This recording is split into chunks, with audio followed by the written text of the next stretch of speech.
On a worn wooden chair behind a frayed curtain, Ziko had not yet applied his usual white face paint. He was wearing his patched trousers, pressing his thumb onto his collarbone, where the pain usually settled like a cold stone. Today was worse, but he remembered the faint sound of his sick daughter's whimpering that morning. That was the last dose from yesterday. As soon as he stepped onto the square stage, his persona changed. His boisterous laughter filled the place, and his smiling image beamed from every angle. The audience loved him and chanted his name, but behind those cheerful colors was a body slowly collapsing and a heart carrying a double whammy of pain. Ziko was sick, suffering silently every night, but despite his illness, he fought, not for fame, nor for thunderous applause, but for a handful of coins, the price of medicine that could save his sick daughter. Every coin that fell into his hat was not a reward for a successful performance, but rather a hope for his little girl's cure, and a new energy that pushed his weak body to complete another day.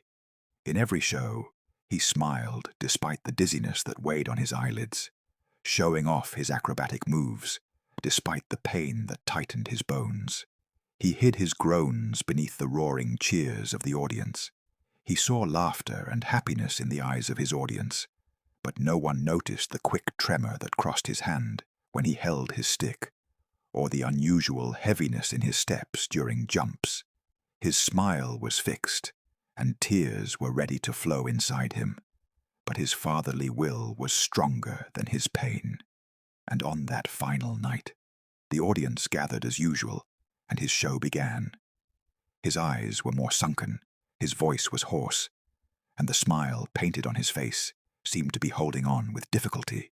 He completed his last jump. It was higher than ever. Then he fell. Everyone laughed, thinking he was making an extra joke. In complete silence, heard only by him, a tear slid down.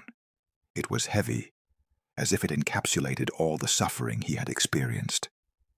It split the thick layer of his mask, and the sparkle in his eyes slowly faded. He stood weakly and extended his trembling hand toward the scattered coins the audience had offered. He grasped them as if they were the last remnants of his life. His body silently collapsed to the ground. His hand remained tightly clutching the coins, and his white, pain-stained face bore one single, honest expression for the first time. No one knows. Was it just a faint from exhaustion, or was it the end of the fight?